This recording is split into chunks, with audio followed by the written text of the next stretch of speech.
So, ladies and gentlemen, boys and girls, welcome to yet another episode of the Gen Z podcast. Thank you for joining us on this episode. It's before I give you the title of the episode, I'd like to thank you for subscribing. Thank you for watching, and if you haven't subscribed, consider doing so. So today, before we dive into the conversation, I'm joined and I'm super excited to be joined by amazing people who will let introduce themselves, and we'll start from my right. Maybe you can give us your name, what you do. So guys, Kenya, I'm a Peter, and I work in the studio and other things. Welcome in this episode. I hope you will enjoy.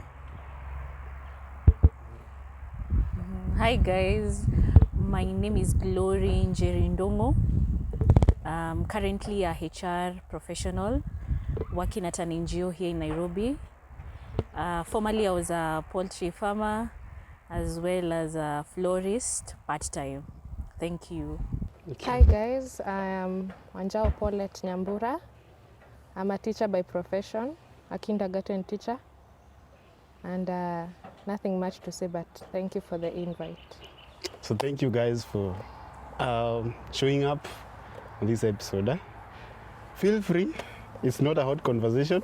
We hope so. We hope so. We hope I also so. hope so. It's just be open-minded, Yeah. and whatever you say there, we'll leave your handles.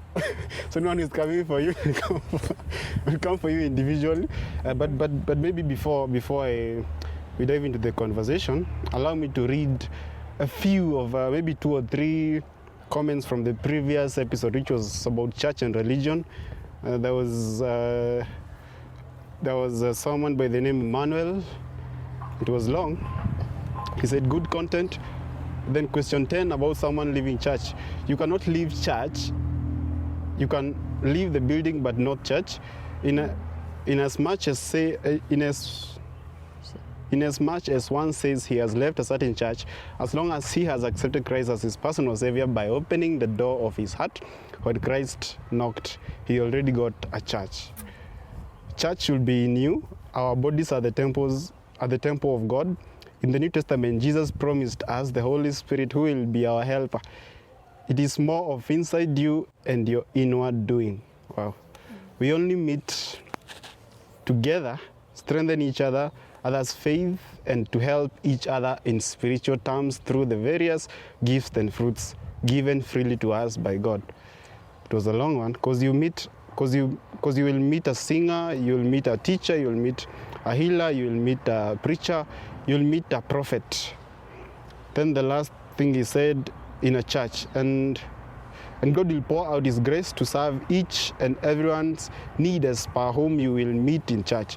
The devil uses the Gen Zs to say they have left church in a way as to focus on the outside. But if you have really met Christ, he will live in you, whether you are in prison, forest, or a place far away from church, as long as you seek him in spirit and in truth.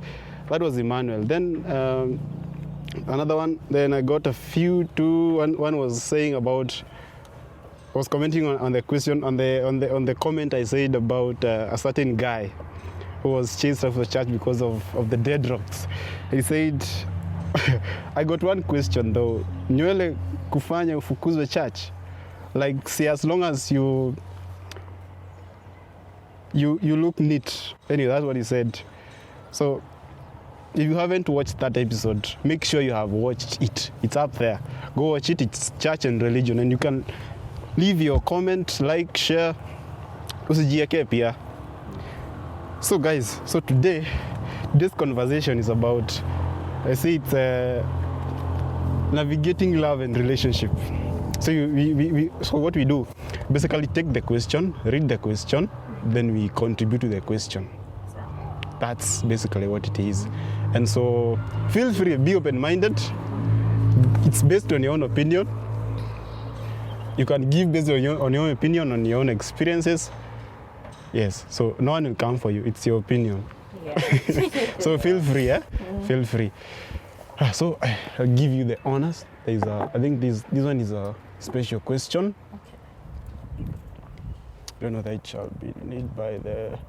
So let's start from. You can just pick a question. All right, here we go. So this is a question that is asking, what's the biggest lesson you derived from your first heartbreak? First of all, have you ever been heartbroken? I'm a tupo site. Okay.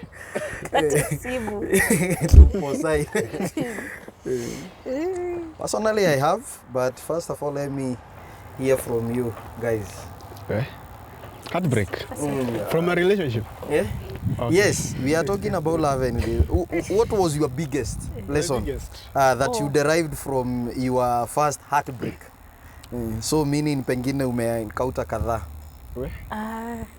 From my first heartbreak, my biggest lesson, I think just to give background or context to it, so it didn't really get to a relationship part, but it was somebody I had felt kakitu. So, but my parents were against it because he was a Muslim. So it was like, it was out of question. So I think for me the biggest lesson is, at that time when a decision is made based on your parents' view, it doesn't get personal until you understand the lesson yourself. And I think for me, my biggest lesson was that the issue was not the guy. The issue was when you bring somebody to your life, you also bring his culture, you also bring his beliefs, and they can clash. So there is no much room for something that has a possibility of clashing to some extent. So I think for me, my biggest lesson was that you're not just getting that guy, you're getting more from that person. Yeah, the whole package. And probably you're also not ready for the whole package, because it's one thing to love and to desire someone, but then it's another to know that this person is also bringing a luggage. Good for him, good for you, but it can also clash. Yeah. For you, it's the biggest lesson. Well, the biggest lesson I learned is approach. How you approach first with friends, because friends can ruin you. First, have you ever suffered one? Yes. Encountered one? Yes. Okay. And it so happened that a friend of mine went for the guy I was dating. Where? Your friend? Yes. So I decided that friends should be there, yes, but stay clear of the friends you have in your life. Sure. Because being that it may happen twice, not even first, twice, the first one and now the second one. So stay clear of friends that uko now. That's a lesson I learned of friends. And also another lesson I learned is, should I say during the heartbreak or time your lesson in between the heartbreak or something? Either. Just give either. Because another lesson I learned is I was giving it my all, but the guy was not. So nilikuwa na jipeana mimi mwenyewe yote, but the guy was not even there. So I guess I gave a bigger part na hata yeye hayuko huko. So you are dating yourself? Ninajidate. So haina haja, like if the relationship is for you, kutakuwa na flow. Yeah. There will be flow of communication, flow of meeting up, flow of yani vitu zita flow tu peke yake, lakini hiyo haikuwa na flow bana. And then unakam kurealize after mmeachana uko like wow. And now I can see that there was no flow. So that was another lesson I learned. So when they say love is blind, it's true. So, okay, you didn't see it. You weren't seeing it. You weren't seeing what was happening. Yeah. But after the heartbreak, that when you realize, hey, kumbe nilikuwa najidate. Yeah, and also people should start on friendship. Anzeni mkiwa marafiki. Wow. Because the moment you rush to a relationship, mostly in Milan that you don't know that person as a friend. You know them as a partner, as a mtu napenda. So I'd prefer to anze friendship. Hata heri friendship ikae 6 years. But still 6 years. It's just a saying I'm saying, but at least iendaende kidogo. Like tuseme like ujue huyo mtu in and out as a friend. Yeah. So that you can know you're dating a friend. Not dating umetoka kujua uchali a month tena mmedate. No. I guess you should start from friendship. I think that's why people, when they first don't develop the friendship thing, that's why when they break up, they seem like strangers. Huyo msee hata staki. Yeah, huyo msee staki kumuona, wanatusiana because they had not developed that friendship. But those the ones who had started with the friendship, you find them that even when they break, like the communication still flows. Though they are not together, but the communication, at least, they are still friends. Yeah. So, I prefer watu waanze wakiwa marafiki. Na pia watu wasiharakishe juu ya age. Because I don't know what happens with when unajipata uko demu uko 25 unaanza kushiva. Sina mtu. Hey, I'd rather have no person rather than ishi maisha yangu in regrets. So, and mostly people don't get the part of dating. See ati muachane. Dating is iende hadi marriage. But people don't get that part. Wanatakanga date for fun. Maybe we might find ourselves preempting more of what is there, more of what was said there. I don't know. Yeah. Anyway. So acha tuifungie hapo, but the biggest lesson, anzeneni tuna friendship. Let it start from friendship. That's the basis of it. Yes. Okay. So mine, heartbreak. I've never suffered a heartbreak. Wow. Okay, love. I've never suffered like a heartbreak out of love. I think the only heartbreak nishaipata ni ya pesa. Ay, jamani. Ni pesa tu. Okay, a project happened and everything. I don't know whether it flopped. Okay, it's that some time back I lost like a 3-year investment. Then the same week I lost a business. The same week. So you see that. So like the following week I was like down, like I was rock bottom. See, so okay, but out of maybe love things, I've never fallen into that heartbreak. But anyway. So but what me? Yeah. Like let's start. Because Because maybe you've never suffered because Ujai pata just by dem. default because you've never dated. Okay, dating. I can't say that I've never dated like I've ever been like okay, I've never been intentionally dating personally because I love my heart.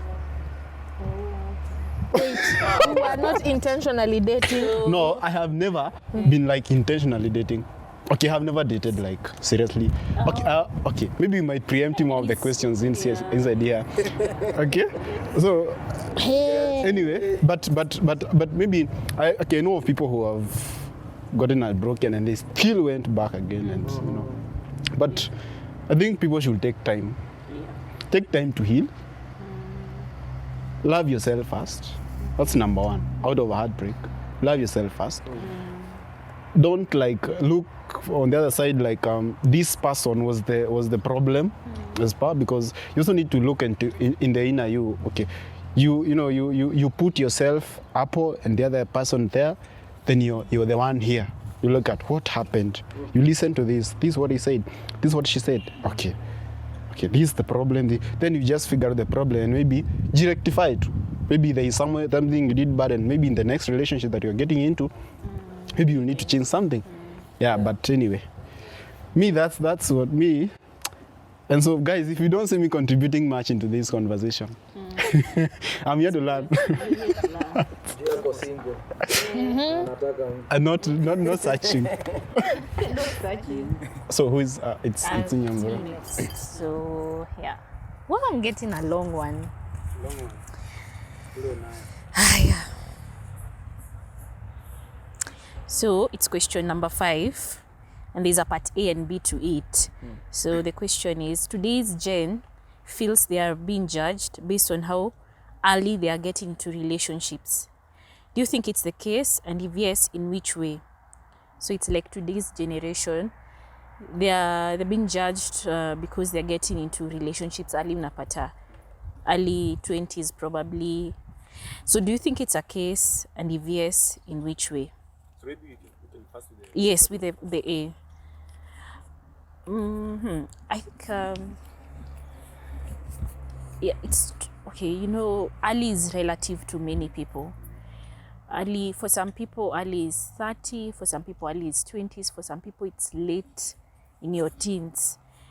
I think it's only a concern to people when you've not really got to a point where you first of all, you've expressed love to you. Because at this point, I'm imagining when you're young, so you've just known your parents' love. So your father, your mother, or your grandmother. But then I remember even when I was in a tough time in a relationship, one thing I realized, the way somebody else who is not your relative akiamua kukupenda na ukiamua kumpenda hadi ya mzazi haifiki your level, there is just something, there's a cloud. So I think that's the only concern. When it's young, you've not yet pampered you. So when somebody is coming to your life, this is actually very new. So you've just known your parents' love, they're providing, but then each generation we've not got to parents who are saying I love you. So this is now almost like the first person who is coming in, showing love, taking you out. So you've not even had your own money to take yourself out, so you've really poured, but you're pouring to a cup that you've not yet probably had yourself. So I think that can be the only concern, that people can just getting into a relationship early. But I think for some people, they can even get early according to the standards of the society, but themselves washafanya the work. So for them, your early is just for you. For them, they are okay. Yeah. What do you think? I think one of the reasons, or one of the great reasons as to why, maybe let's say the greatest judgment here is coming to the teenagers, why they are being judged for getting into relationships early. I think one of the greatest reasons, because they have failed to prioritize. They have failed to prioritize things. That sisi tulikuwa tunasikia kitambo that mtu alikuwa first of all anasoma, kwanza anafanya hivi, then ana get job, and then to think about other things. But nowadays, like people want to collaborate everything. That ninataka kusoma, nikuwe na mtu, like nikuwe na simu, nikuwe yani na like everything. Like everything at a go. So this older age that experienced the real prioritizing of things in their life, they feel like this small age, there is something that they will miss. If they get into relationship at this age, there is something that they will miss if they fail to if they fail to prioritize their lives or to prioritize themselves.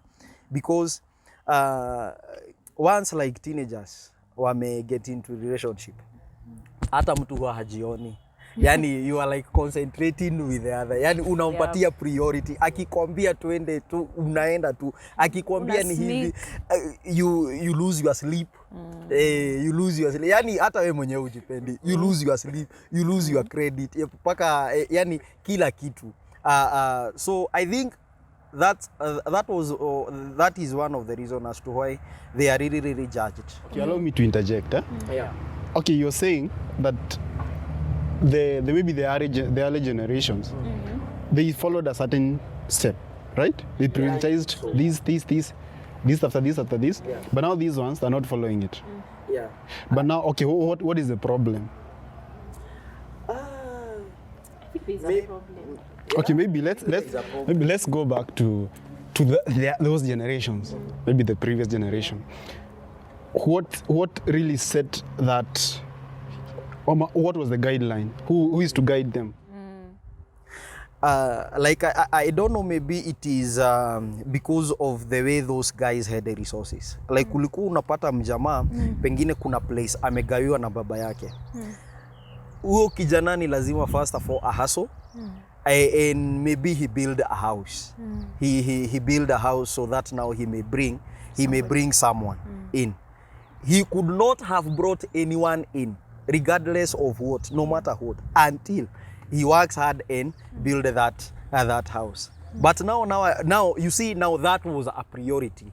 By then, he had first to do that. So who are guiding them towards, because there's something I'm trying to look for, because there is someone who was telling them this is what you need to do, then this, then this. I think that's now what is lacking. So maybe age cannot be a big question here, but I think the introduction to getting into a relationship should be done to either a guy or a lady as early as possible. So get the lessons straight up. You're 18, probably get the lessons at that time, so that it doesn't matter even if you'll just start dating immediately at 20 or at 19. But I think you just need to get somebody to talk to you, because for some people, they mature faster at that age. So for them, even age cannot be a big question, or how young they are cannot be a big question. But I think you just need the lessons as early as possible, because there is no way in the world we will have a point where we can agree start at 25, we can agree start at 30, because especially even for us ladies, we're not the ones who approach guys, they're the hunters. So I can't tell a guy when you'll come, most probably, but please find me when I'm ready, and I also find you when you're ready. And to get there, you just need advice as soon as possible. So the question is, where is it coming from? That's the question. From whom? I think you should go to church, and I think churches should be the best places where these conversations should be brought out easily. So is it that there's a problem in church? Okay, it's about two things. So there is the church and there is the society. Before even we get to church, first of all, let that child or let that person, first of all, to get the lesson from their parents. Yeah. Maybe their parents know better. That child, when he or she was born, he or she was not born in church. He or she was born in a hospital, and the first person to hold him or her was their mom and their dad there. So I think the first lesson should come from the parents, because now when you get in the church, I think the church has held some truth, or it is not portraying the truth to this generation as the truth should be portrayed. Yeah. Like the church inaaibika pengine kusema maneno mengine, pengine kuambia. So I think if the church is failing to portray or to bring the truth as it should be brought, the naked truth as it should be brought, let the lessons come from the parents. It should start from home. It should come from home. Or even it should start from home. a near relative. In the case where you don't have your parents, you can probably have a relative unaweza uliza. Yeah, or a role model. Maybe Ama there is role someone who model, you look yeah. up to. Yeah, true, because the church may not be able to bring everything forward, but they're still a big step. They help a lot. Yeah. They can help in one way. But I think it takes a society to raise, so whoever you can ask, that will be good. Paulette, who do you think? Hey, that topic is tricky. Nisikize kwanza. It's hard, yeah? I think part B was, have you experienced the same? So I think the question is now, have you experienced maybe now Being judged. Yeah. being judged because being uliingia? Being judged siku hizi sionangi hata ni teens ama mnasema 18, and some people even inform, even not even inform. Hata wakiwa darasa la class 7, class 8, unasikia mtu ati have a boyfriend. Okay. It happens. Would you judge? I wouldn't judge, because first of all, maybe that child may grow up akiona that relationships are good. Maybe akona older siblings mwenye wakona relationship pace or something of the sort. Ama kwao anaonanga something different happens. So it's not a part of that your age, because these days even in high school unapata mtu ako in a relationship, and that is what leads to teen pregnancies. Because they are young and because they want to feel this love, they feel this love differently. So I guess not even from home, hata shule, if they are able, they should just talk to these children. As from the age of ameingia 13, hiyo jina tu ikiingia tu kwa age yake 13, that person ashaanza kumachua, ashaanza kujua kuna vitu zina happen, and that is why it's even time ya the boys when they go for circumcisions, that is a place where they also talk. That is even why girls wanaambiwa waende for guidance, because the next level anaenda to your next level ingine. So I guess it should start from home, then school, then society, and being judged because of dating at 18, 19. There are some people who have started there and right now they are happily married. So the society sometimes ina talk because haina kitu ingine ya kusema. It happens that they are judging because wanaona like hapa ni mimba inatoka na saizi hata hamko hapo, mko like you're just getting to know this person. It happens by the way. Wewe unapatikana na chali uko hapo kwa gate mkiongea, anakimbia kwa mama yako mbio. So I don't get this point of, I guess hata society pia haukupea your guidance that ukiwaona, me personally, ukiwaona wakalishe chini uongelesha, waambie okay, even if kunaenda. But now you guys, you have to learn there is some things that happens, this and this. Rather than judging them, now you can help them. So judgment bring solutions. So yes, they see kukimbililia kuambia mzazi ati nimeona msichana wako, nimeona kijana wako. Now what will that parent do? Nothing. The parent will be like, okay, umemwona sawa. Did you do anything? Hakuna. Uko tu. Because kitambo ungeenda usemekana ungechapwa, but these days I guess parents have become so free with their kids. Free, like you can talk to your parent about anything. So I guess it should ikianza home, na pia the parents should also give their children a chance to talk to them. Wako free na mzazi. Juu kuna wazazi wengine wanakuanga tough hadi unafikiria sasa nitaanza wapi? Nitaanza kumwambia aje. So the parents should also create a relationship, but they should not create a relationship that cost mtoto anamuongelesha venye anataka. So lazima iende like, yes, you have to remind them you're the parent, yes, but still you have to give them that love. Ndivyo akuja approach, mom niko hivi hivi. But still at the end of the day, these parents at some point they want to be grandparents. Yes. Everything. So the problem is the guidance. The age cannot be a big factor if you're properly rooted. Okay. So guys, tell us, are you judged? And if you're judged by the society and the church? Why are you judged? Okay, why are you judged? Are you judged? Either. Tell us in the comment section. Question 8. It is believed that love is constant in a relationship. In this context, do you believe in the notion? First of all, can someone explain what do they mean by constant relationship? What do you mean Constant by love? Constant. So in that season your relationship, love iko there. That it is Love not is changing, constant, like Haipungui. haipungui. In a fly too. Love. Everything is good. I think that, as in, okay, maybe in simple terms, I think anasema it's perfect. Love is perfect. As in, relationship is just perfect. Things that we're trying to. For me, I believe that's a lie. So it's love is there, but it's not constant. Kuna time za boywa na mtu block. Yeah, it's true. It's not constant, by the way, in any relationship. It's work. Yeah, it's work. Love is work. Love It's is work. And a lot of work. Yeah. There is nothing like ati nitampenda. Like an example, watu wamemari for 30 years. Unaweza imagine ni love imewaki for 30 years. I don't believe it. I don't believe It's not 30 years of love. I think That is endurance. Alafu kikumbuka hiki kimutu, hadi unamuita kimutu.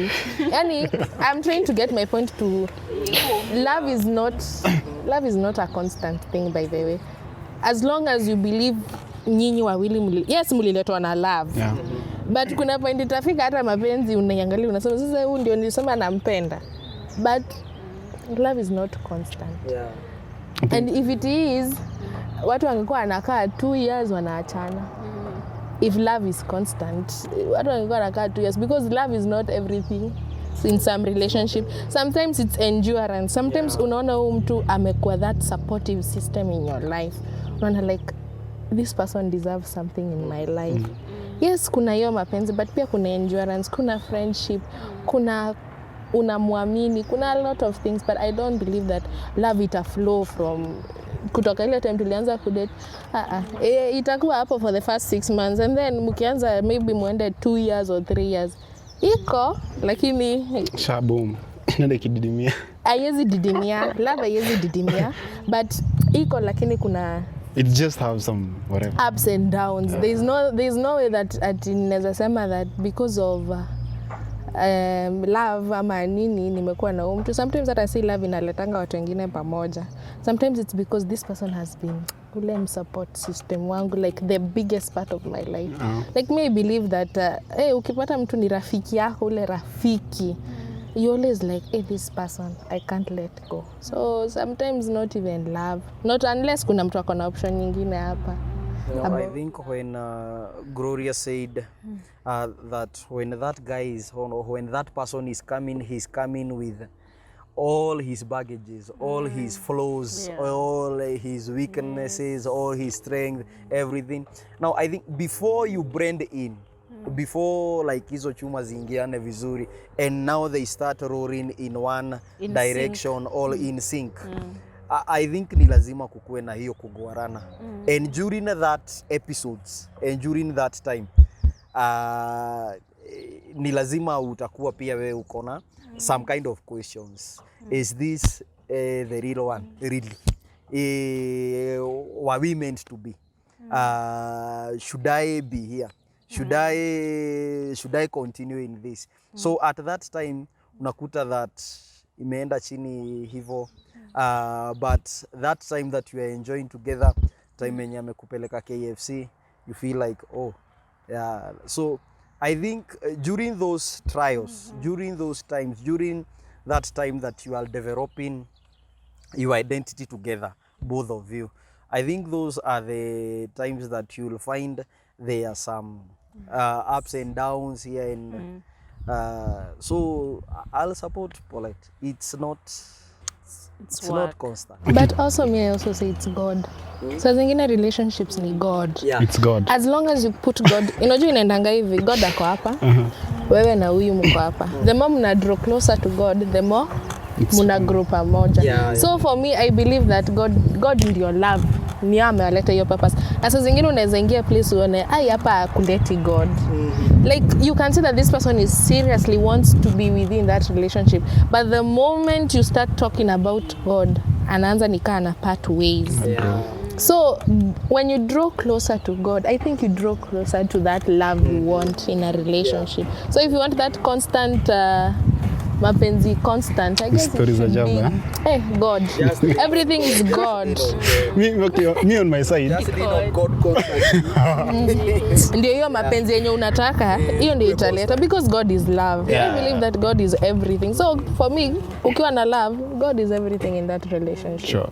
So for me, my sorry. biggest when you later about God, I think it goes down to now the verse that talks about being unequally yoked, because God is a very big factor. So when God can be a big factor to you and not to the other person.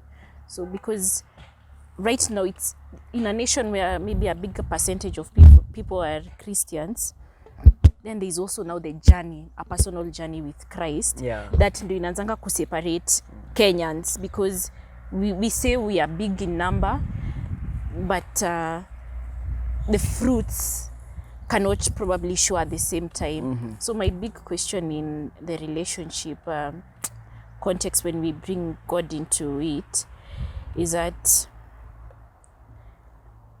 how is it, can you live a relationship when you feel God is not uplifted there? Can you, is it a justifiable walkout strategy or walkout can you just say I feel like I have an issue with our relationship and it is making me drift. Okay. For me, I think love is a choice. You know, you choose this person with their flaws. You choose this person. I think the notion of it's constant. Hizo tu ni kuweka emotions into something that doesn't want emotions. Because in a relationship, there is the emotional part. Now there is time you need to put your mind into this thing. You know, I think when they say that love is blind, it's the emotion part. You put yourself in. You don't. I think you have not looked at this person in. As in, you're not ready. You're not made that choice of to take this person the way they are. Like, you know, this person is weak on this point, is weak on this point, is strong on this point. So it's upon you to make that choice. Because kuna times, okay, I do hear that maybe like in marriage, unaamka, you wanna see this person, vitu kama hizo sijui, such things. And now at that point, if you thought that love was constant, you'll just part ways. Yeah. But if you chose this person, and I think that's why people get to break up every now and then after, because you didn't see this, so you're not chosen that. So you're there when it's on a high rise, when things are good. But when things are dark, you don't want to be there. So for me, love is a choice. You choose to love this person with their flaws, with their eyes. Yeah. Anyway, let's go to the next question. So far, how are you feeling about the questions? Are they tough? No. They're not tough. It's not as you expected. Anyway, so question number 4. Is there a way in which the society and the church gives a direction on the context? If yes, which way? What do you mean by context? Now, I think the context is in the context in the love and relationship. Is there a way in which society and the church gives a direction? If yes, which way? Like, how should people date? Based on the society and based on the church. And you can imagine those are two different, because sometimes what the society wants is not what God wants. So there's a place where they meet, but there's also a place where they separate, and it can also be messy. Because I want to give an example of, so right now kuna wenye wanaweza believe society inaweza sema tu you can do your come we stay, you can mmelewana na this guy, the lady amelewana na yeye, and probably it's not even a question of money. Probably there is money, but you know, you're not the kind of people who feel you need a wedding or you need to do all those formalities.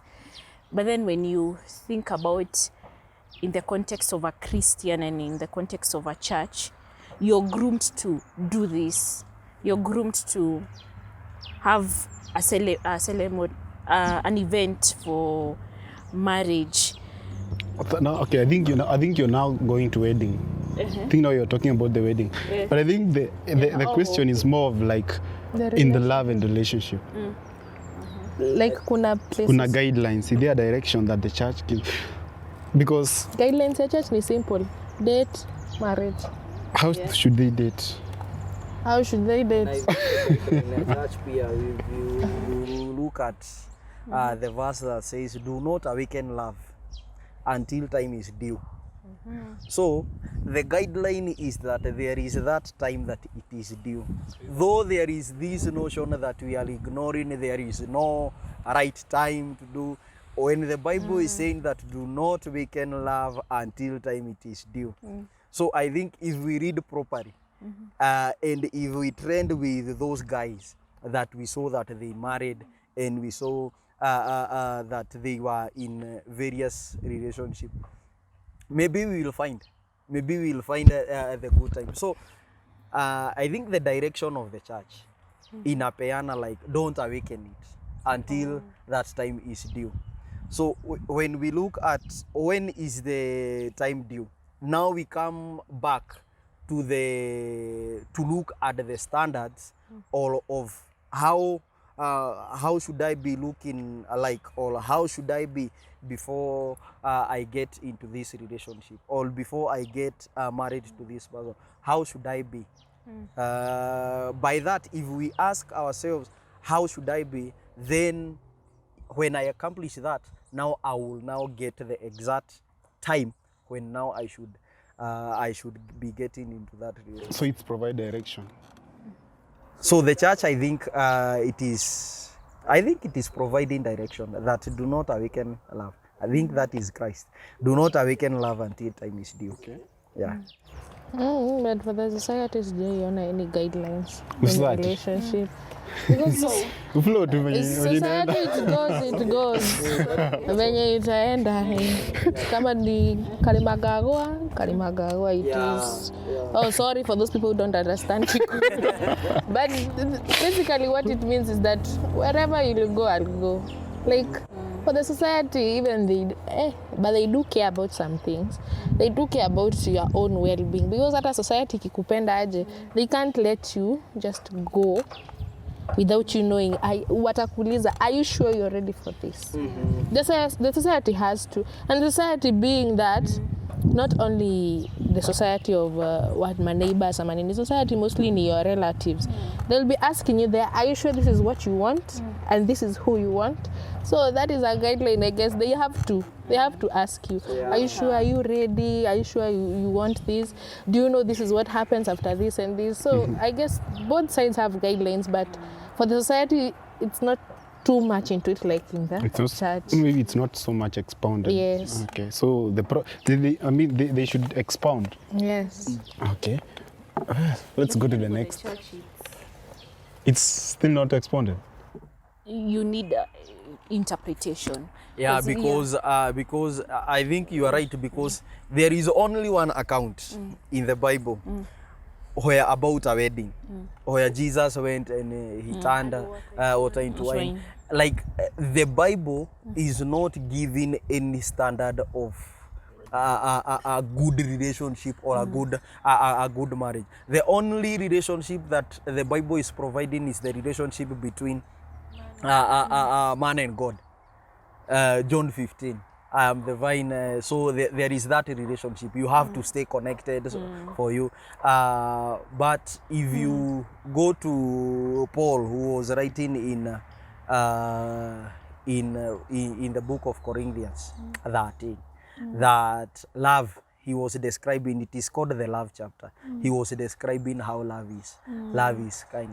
So it is giving standard of what love should be. It is giving direction of what love should be. So if you feel like you can have all those qualities, you can have patience, you can have kindness, you cannot keep records of wrong, of which the generation that we are living in, it's just atakukumbusha kitu ulifanya 1995 urirudia 2008 urirudia 2016 yani Our generation, even our past generation, they can remind you something you did and you're like, even you can't remember you yourself what you did. Most of the time the men don't remember. Not even men, even you yourself, there's something that you can be told and you're like, I did that. like you are serious. I did it. And then the person is so serious, especially African moms. They have to remind you constantly.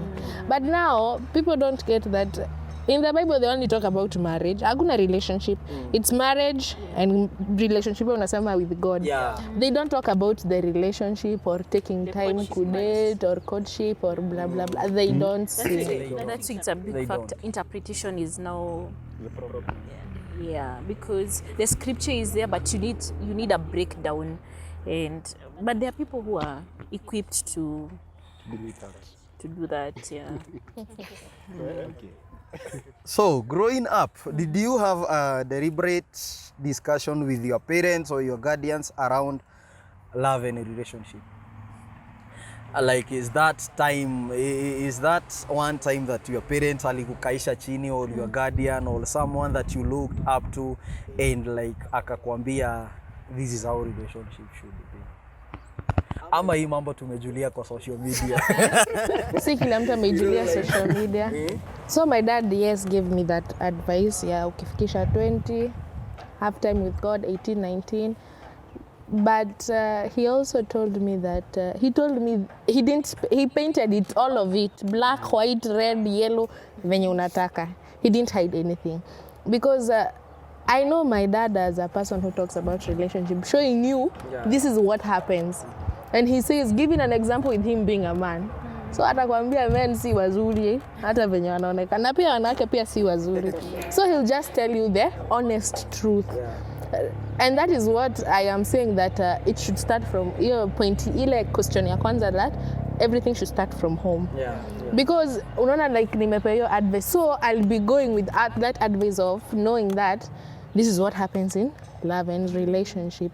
So when it starts from home, and it came from both sides, it came from my dad, it came from my mom, it even came from my sister, my brother-in-law. So wako kuambia this is what happens. So they have to advise, yani ikianza from home, at least uko na ka point kakupeleka ukiflow na relationship, uko like, hey, this is what hivi, or this is what happens hivi. So I guess yes, I did get. Let's maybe say that you are one of the luckiest children. Let's say that you are one of them, because I think the kind of the parents that we have nowadays, it's like they have wholly left that thing for the church. And they think that the church will tell their children everything concerning the relationship. They have left that topic for the school, thinking that when their children go to school, they will get the whole thing about relationship, not knowing that they are the greatest teachers of their own children. So I think the parents should wake up and as kama venye mtoi hautagoja afikishe 18 years ndivyo umpeleke hosi akigojeka. Akigojeka akiwa 5 years hapo utampeleka hosi. So why don't you start early, that you'll be telling that person, you'll be telling that child about a relationship, love, courtship and everything when he or she is still young, so that when he or she is coming up atakuwa kijua these things. But when you are waiting 20 or 19, that person atakuwa already, the society or the world, the social media has put or has painted another picture. So you, when you are bringing another picture of how now the relationship should be, yeye atakuwa already ashamalizana nayo na hii imeenda. Wewe alishakukublock. There was a lesson that we were taking, that it was the topic was 414 widow, that there is a widow from 4 years to 14 years in every child. For akifikisha 14 years. Now that widow, you can put everything that you want. That widow shuts the moment that child gets to 15. And anything that he was taught from 4 years to 14 years, it will remain. So when that widow is shut, whatever he learned, he or she cannot unlearn. Haiwezi.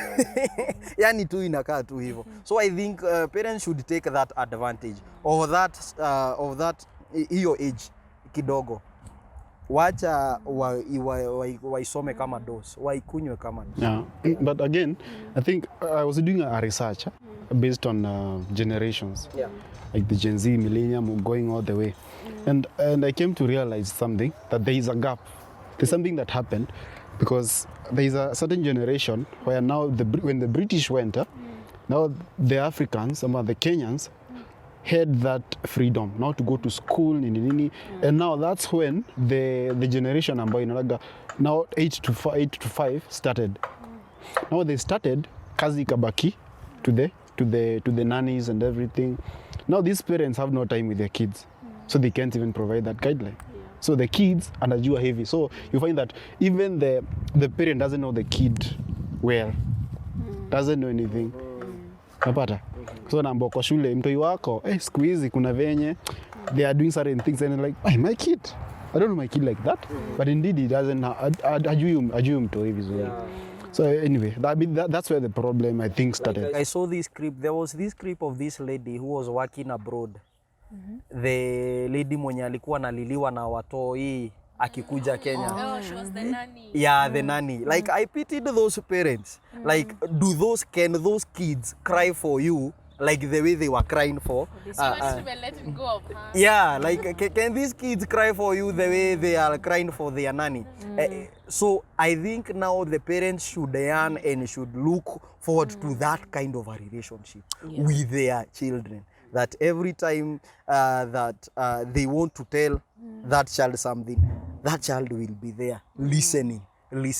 I would say, and maybe people will correct me, but there are some things that nanny will implant in those children that they will be hearing their nanny more than they are hearing their parents. Because like people are like cheering, oh, huyo nani amefanya kazi mzuri. But what about those parents? Ni nini these nanny that have done to these children, to these kids, that they are even feeling that they can even come to Kenya with the nanny. Hata hawataki their parents. What is that the one thing? And that one thing should now be with the parents, that I can do this one thing to my kids and they will be feeling very, very comfortable when I am there. When I'm there, that they can share everything that they are going through. But when tumejitenga, the parents wamejitenga na wao, the kids cannot open up. Have time and have a deliberate, maybe a deliberate conversation about such thing, maybe to avoid vitu kwa mbele. Yeah, so yeah, let's hear from Glory. Wow, question 1. So what age were you when you first got into a relationship, and what was the right time and what's the right time to get into one? So what age? So in my case, 19. 19, I was 20. Uh-huh. I was 19. 19. Ole. Okay, let me say this. In 2022, I think early 2022, I think I almost got into one. But this is what happened. Okay, I know this person for a bit long, for like 1 year or so. And it was leading to something, but personally, I had not like deliberately decided I want to get into a relationship. I think I was in a very comfortable zone at that time. As in, I was so comfortable because I had achieved a lot at that time. But to surprise you, that didn't last a week. No, it didn't fail. It didn't fail. What I did, I ended up like, hey, Steve, wake up. There is a lot you need to handle. Then I ended up ghosting that lady. Ouch. Wow. So at that, you were what age? Last year. Last year but one. Last Tuko year but one. 2024, bro. Wow. Hey. Uko 2023. It has been 2 years, guy. I was 2025. 20? No. You were 2025 or you were 25? I think I was 25. Last year but one. 20. Hey, my age. Just sit Thank you. Let's narrow it down. Do we think we have the right age? The right age? No. Me, I don't think that there is a right age. Okay. Yeah, but okay. I don't want anyone to come for me. Yeah. I didn't ghost this person for anything. Like, there's what I had set for myself. There is target that I need to hit, the things that I needed to before I get into any serious relationship. I need to do this and this, and this. They were the priority for me. So relationship wasn't a priority for me. It's not a priority. It's just a choice. There are other things that I need to first achieve as a person before I decided. Because relationship is a lot of work. Yeah. It's a lot of work. So for you guys, the right time is not about age. Okay, I don't know. Me Personally, not about age. Even if I were to go back, I just feel like there were just some things I hadn't, or some lessons I hadn't, or some questions I hadn't asked myself first. And there's a love that I hadn't give. Sikuwa nimejipatia bado upendo unafaa. So it's not a question of age. It's Okay. So it's a question of, are you ready? Like you as a person, because I think you should work fast. I didn't know. And I think that the only thing you have to just extend grace to yourself, whether you failed or it didn't, or it was good or not. Extend grace to yourself. Learn when you can, and I mean, one day itajipa. Well, me, I said I'm here to learn. I'm here to hear from.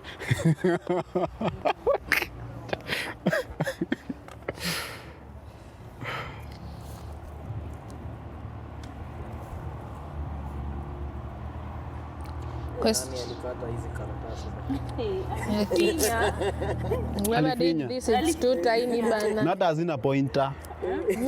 This is tiny, bana. Question 3. How easy or hard has it been? How easy or hard is it being in a relationship? Oh my. Let me sip to that.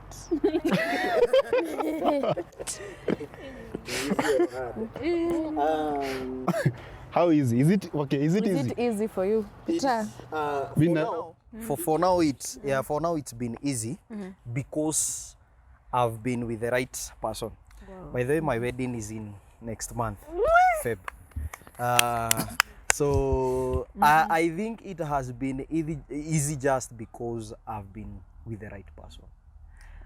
Though it has not been like, you cannot say it is 100% easy, but I can say I've not struggled. We have not had a major quarrels. So I think when you have the right person, it will be easy, but not so easy. But I think it will be easy. It will flow. Yeah, it will flow. But when you have the wrong person, itakuwa chaos. Yeah, that's my experience. Unajua kuna watu huwa wanasema that it is very very easy to court with a gangster than with a church boy. Because ana feel like kuna vitu wana rhyme nayo, kuna vitu, but yule anaona akiwa polite sana. Hata kuna dem aliacha boy wake kwa sababu ya usafi. That wewe na wewe huwezi kuwa msafi hivyo wewe. No, like the guy atikoake glasses, kama tukikunywa hivi kitaka kuwekea mwingine ni lazima aoshe. Like the room is like extremely clean. Dema kaona hapana. See, that's an OCD. Yeah, it's an OCD. Yes, it's good, eh? But then look at this. Aliona like we unaakte kama yani ati unafaa mwanaume ati ni uchafu. Unafaa kuwa Mwanaume ni jasho. Like sasa unaona like nao huyo dem alikuwa ana feel comfortable, alikuwa ana feel comfortable kurelate na mtu at least mwenye ako na kauchafu kidogo, mtu mwenye like ni kama ako na kaudonkea na ako kana kaudonkea. Like hataki yani like mtu msafi yani ako very ako na shida na huyo chali. It's not even about the cleaning. Okay, there's something. Nishaisikia place. Ama nishaisikia this to the ladies, and you will correct me if I'm wrong. Wanasemanga it's a red flag. Ukipata the guy is so sedish. That's what me I had. I don't know. Personally for me it's not. Hai, hata mimi hata huyo msafi. Ati unaingia kwa nyumba upati socks pale, upati sijui, you know. Yeah. Like unaingia kwa nyumba unakuta yani iko organized. Yani like inaniachari iko yani kila kitu imepangwa kulingana na. Fine, I want that person in my life. Hey, they say it's a red flag. Anyway, hata akuwe mchafu akuwe na OCD zote at least anaacha. anajipanguza na curtain. By the way, It happens. so it's true. Unapata boy. Okay, but I had this. I think I was watching something, and there is this. That was like I don't want to call it a conversation. I don't know what I was watching. Then there is this guy and as a man. I think it was about the dislike and the likes. It was a couple. Then they were saying, "Me, I don't like this about you."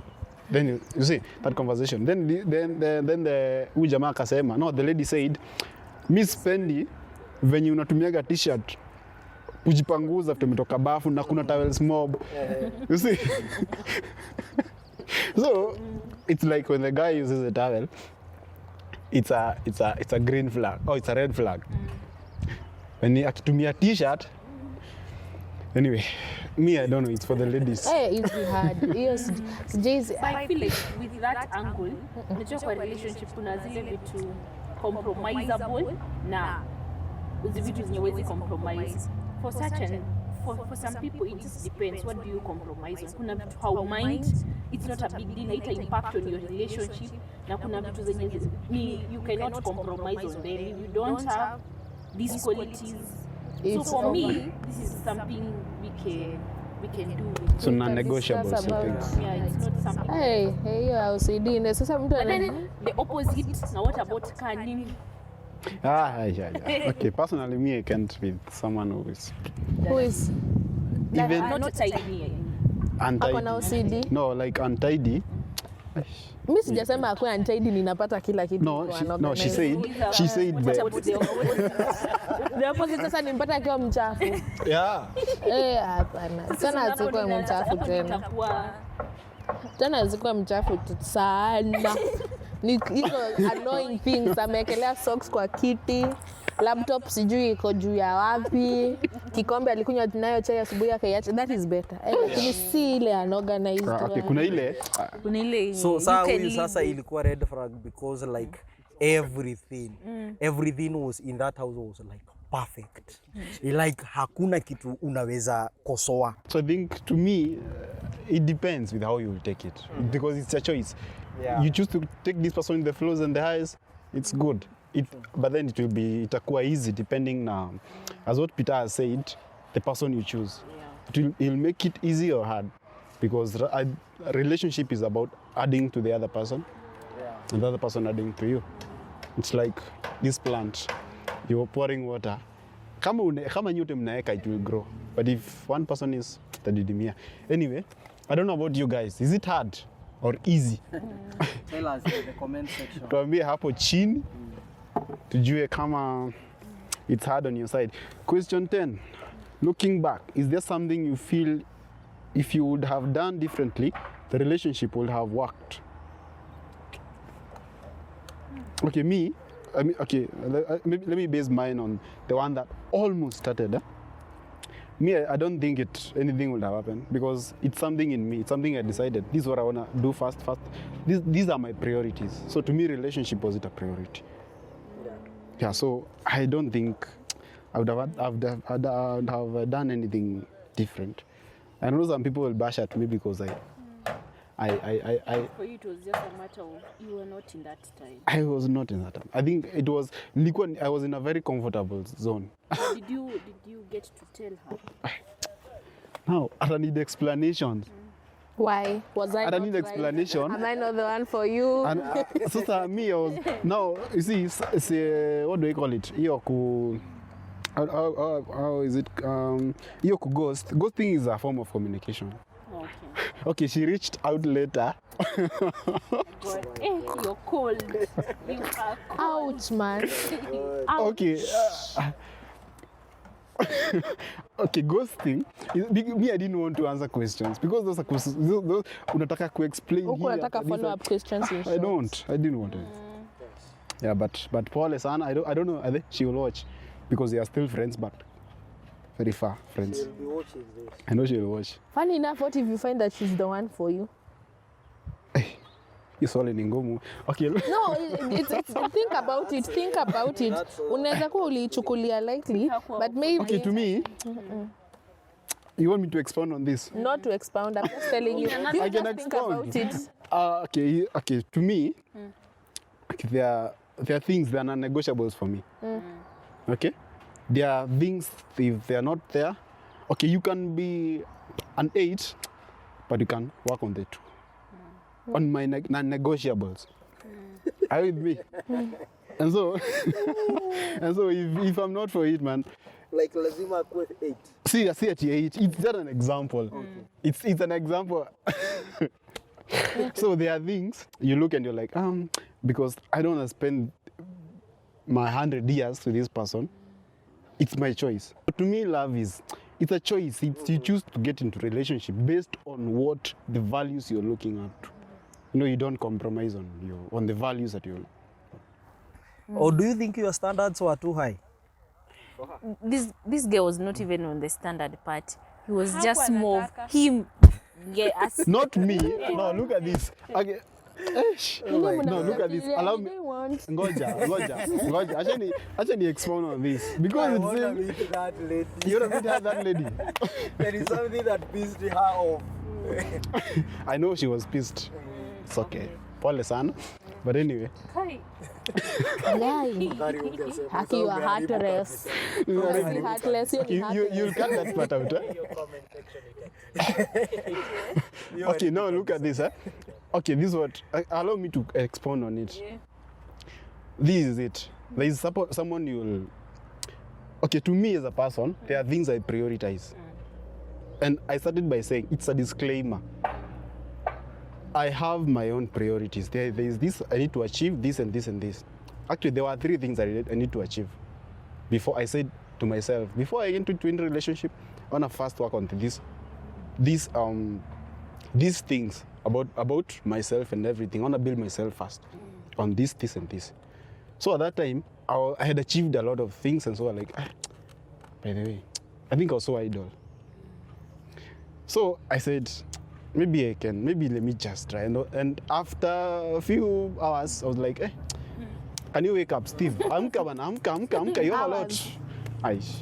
Hours. After, okay, it didn't last like hours. a week. How many? I don't know. Maybe How many hours does a week have? Okay, acha kunili, but for that question, for me, no. By this, I nimwambia anything. Yeah. So mimi niko kwa question. So hawezi nikujia na mawe. You told me this now. Okay. It was in my head. No, I don't promise what I cannot deliver. Umesema kwa hiyo question umesema looking back ningefanya kitu chochote. Yeah. Looking back, is there something you have done?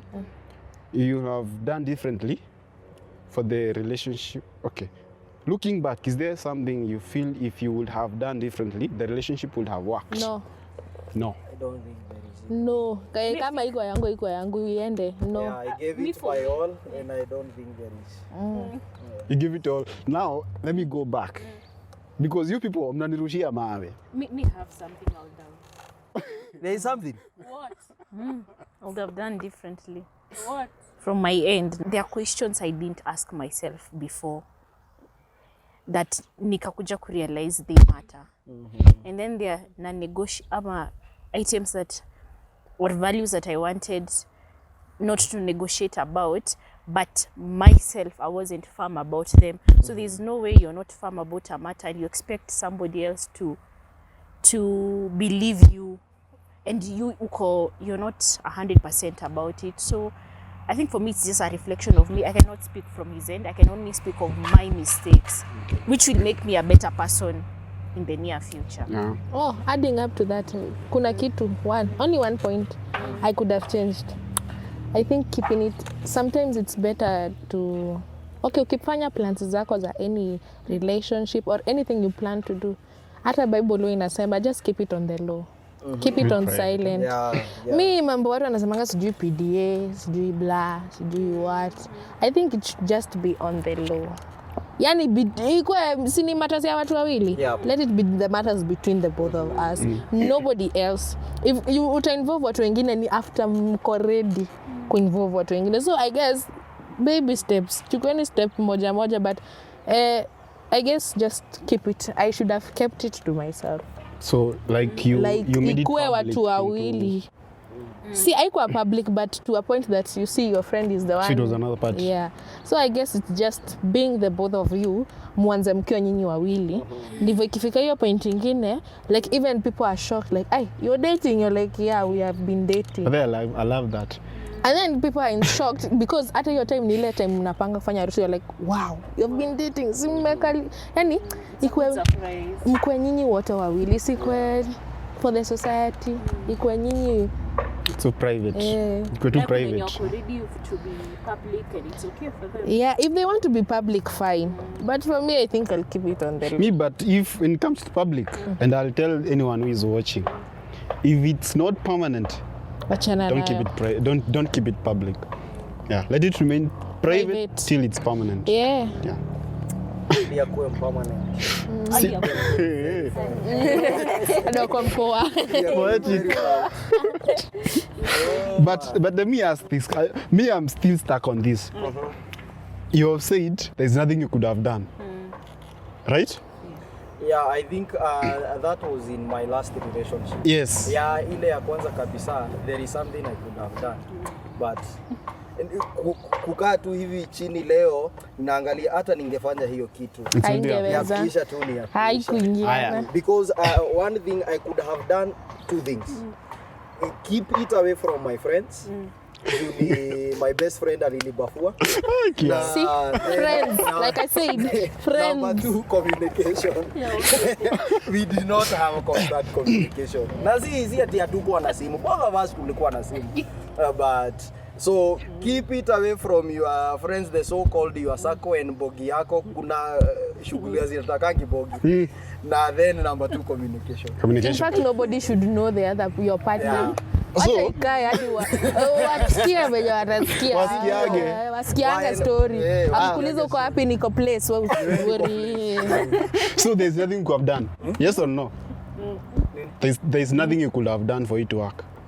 Sasa nimesema hiyo ya kwanza, there is that Haya, hii ya pili. Hii ingine ya pili zi. Haya. From my end, nothing. Na mbona nikisema mine there's nothing I could have done. I look like these guys heartless. When is Okay, when you wait, it usually sounds so heartless. But still I want to. I just prefer you are honest, and that's I'm all honest. that matters. I'm just being honest. Did you tell her? Like, Ghosted her. you are trying the waters, like then in the next few hours. I didn't tell her. I didn't say my intentions. She just, they say ladies wanajuaga at time wanataka propose. Watajua before propose. Watajua. They'll see and they'll know. Ladies, we have. And so she had seen this guy. There's something he's after, but I had not said anything. Or maybe you had not said anything, but pengine the way you are talking, the way you are treating her. Pia mimi nitajaji. Okay, let me say this. Let me say this. Lazima nitajijazia. Me, even my close friends, even the close friends, they know me. I'm an overcommitter, regardless. Yeah. Me, I'm an overcommitter, regardless of the friendship level. Okay? And okay, there are ladies who have maybe misquoted that with that I'm after dating them. It's true, it has happened. Mi niko na swali sasa kwako. Yeah. Sasa mi hata siko huko kwingine. So when you mi ninaumwa na hiyo. The real question here is, how did you approach it to her? Because sisi madem, tunabebanga. Sana. Okay, acha niseme hivi. Tutaibeba kwa akili. Don't get me wrong. Tunaibebanga sana kwa akili because the moment you start texting me in a funny way, see funny. Okay, not in like hata kama ni over commitment. Yeah. Guy. Okay, me, I have boundaries also. Me, if I'm not up to it, if I'm not up to you. Maybe what confused people is the way I'm, okay, me to come a beshte, I'll give in all my friendship. You see, I'll just be best. I'll support what I need to support. I'll advise what I need to advise. I'll do whatever I Please can to don't do help that you. to a girl child then. Again. Misquote. Don't repeat that again. But I not said my intentions. I had not. Yeah. Anyway, let's go to the Anyway, next question. so what do we think about it? Anyway, Next question. The next question is, growing up, what influenced or led you into dating on your first relationship? What led me? Ni nini hiyo iliku influence? Ni date. The first time. This must be funny. This must be funny. Hiyo imenilema, but anyway, being 19 and we're just from Form 4. Yeah. Ako ka naiveness. Nimetoka Form 4. Oi.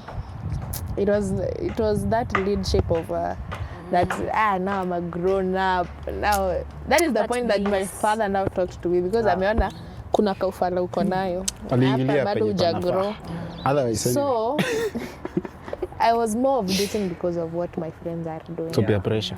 Ilikuwa kind of peer pressure because after Form 4 you still meet up with those guys after Form 4. So ilikuwa more of like, huyu anaongelea chali yake na uko hapo. So that was one thing that led to the relationship. But hii ingine, what led, I don't think it was more of attraction. Because your law of attraction, you are talking to this person, you're meeting up with this person, you're going on dates with this person. Yeah. So it was more of it was not even as serious as haiko imefika a point of serious relationship. Because the moment that tuliachana, yes, I felt it, but I didn't have the venye mtu anakwanga in disclaimer mode ya kuachwa. Because this guy we were like friendship dating, ilikuwa friendship dating. So I didn't take it to heart. I even always say that she was my friend, yes, and she did what she did, but I have never taken against of that relationship. Kama ya kwanza iliniuma because the first has to hurt. Yeah. The second part, I was like, I'm more of even an encourager for that relationship. I'm like, okay, aliona better, so let's go for her. So I guess nothing led up. The second one was law of attraction too. We were attracted to each other. We had almost the same dislikes, and he was a church person, mimi ndio huyo wa church. Yeah. He was committed to this, hata huko committed to that. Because I was in the final year ya kumaliza college, I was like, yeah, I think I'm ready now to date. But after the breakup, I was like, yeah, I don't think it could have worked or anything. Yeah. What about you? I think for me it's just the same attraction. The first one. Yeah, I mean, sijakuwa na reason many because it's just like for the first one it was cut by my hata ikuweza kufika ikuwe relationship, it was like tukate hapa. So like for the what I want to call like my first relationship, because it nilika na huyo the guy is, I think it was just the attraction and the goofy, the bubbly feelings, Butterflies. and I bought my first perfume for that date. Okay, you bought the guy. No, Yours. myself. Kienda lazima nukie mzuri. Lesiende kuhag mtu na majasho. Yeah, the day is so vivid. Yeah. Well, I went think to mine talk. was because I dated the moment nilitoka Form 4. When I was in high school, sikuwa ninataka sana mambo ya madem. But I had promised myself the moment, not even the moment, the day ninamaliza exam ya Form 4. Ushapata dem. Nilishapata. Na hata kuna kadem tulikuwa tumepanga na yeye kwanza tusome tukimaliza Form 4. And we kept true to our words. The moment tulimaliza Form 4, nilimcall. Si sasa isonge. So it was like hii kitu tu ya akapia pressure kidogo hapa na pale, and feeling that now hauna majukumu mingi kusoma nini, now you feel like it's time. can be good. Okay. So question number 6. So what's the advantage of early relationship, if there is any? So what's the advantage of an early relationship, if there is any? Ali. Mm. Mapenzi ya mapema. Interpret it. How are you putting it? Mapenzi ya mapema. But anyway, I don't think there's an advantage and disadvantage. For one, in an early relationship, you can define it as friendship. Because hiyo time mnaweza grow into friendship yenye hadi watu wanaona mkipelekana tu hivi you will go far. So there is an advantage of knowing this person. Friendship, mtajuana tu vizuri, yani there is friendship ya kabisa. There's that advantage. And also the disadvantage ni acha kusema disadvantage, but I guess that's one of the advantages, because you can create good friendships that will lead to dating. So I guess friendship, that's an advantage for them. Yeah. Given by example, like if you know Wapendwa Music, those guys were friends for a whole 6 years before now they agreed tuanze kudate. A whole 6 years unajua mtu inside and out. So when they started dating, watu wamejuana because they got married 8 years later. So like kuna hiyo attraction ya friendship. They started the early relationship ya friendship. And then they were into Christianity, they were into singing, they were into what. So I guess kuna advantage ya hiyo early relationship. Unless kuna mtu anapinga, but I guess there is that one advantage for it. You can grow together. Utajua ile time alikuwa anakaa throwback na sasa hivi venye mtu ameng'ara. I think the maybe the advantage, one of the advantages that I can maybe highlight is you get to know the dark sides of this person. In terms of hakuna kitu anaficha. Umemjua when you people are still you're not into anything. So it will be different when maybe you start dating someone and you have not seen them before, because maybe they'll wear a mask of this nice person. But anyway, tell us, guys. You also get to know yourself as fast as your identity. So for even in the case it doesn't work, you now can reference some lessons, and probably your other can be much better. And a bit to add on what you said, you get to know what you want and what you don't want, based on what it has been. And maybe that point will maybe have been bad pale kwa the question about breakup. Ingekuwa tu bado hapo. You get to know what you want and what you don't. This is what I want, this is what I don't want. Anyway, and let's also get to develop some skills like communication. Like communication. So guys, on to our last question, which is an SQ, a special question. Right? Imagine you are at 15. What would you advise the younger you in this context? Run away. Run away. Nirudi miaka yangu 15. I talk to my 15-year-old self. That is what the question. I'm trying to rephrase it. Like I talk to my 15-year-old self at this age ni yenye niko. Unaweza ji-advise aje? Prayer. Very true. Naweza jiambia niombe. Because that is one thing I guess I took advantage of. I took advantage of God so much nikiwa high school. Very much. Advantage of the grace. Because nilikuja tena ku accept it nikiwa 15, uko around form 2, right? I came now to see that I did purpose of God nilipoturn 19. So I didn't take the purpose of prayers. So what I can tell my 15-year-old self ni omba. Heri umwe na huku ukiomba. Just say prayer. That is all I can say. It's almost the same. Like I didn't have a personal relationship with God.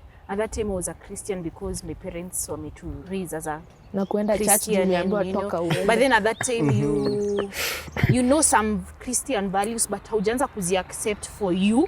So you're not able to even practice them in a relationship, because at that time nimeokoka because my parents are saved or anything of that sort. But then if I look back yeah, I think prayer would have prayer and also believing in the commandments with hata kama hutaamini mimi nimeziamini and it's okay, we can part ways. Yeah. I'll support that prayer and or just put more hard work on yourself. Yeah. To know yourself, to know your worth, identity, that thing on identity. For that age, it hits so hard.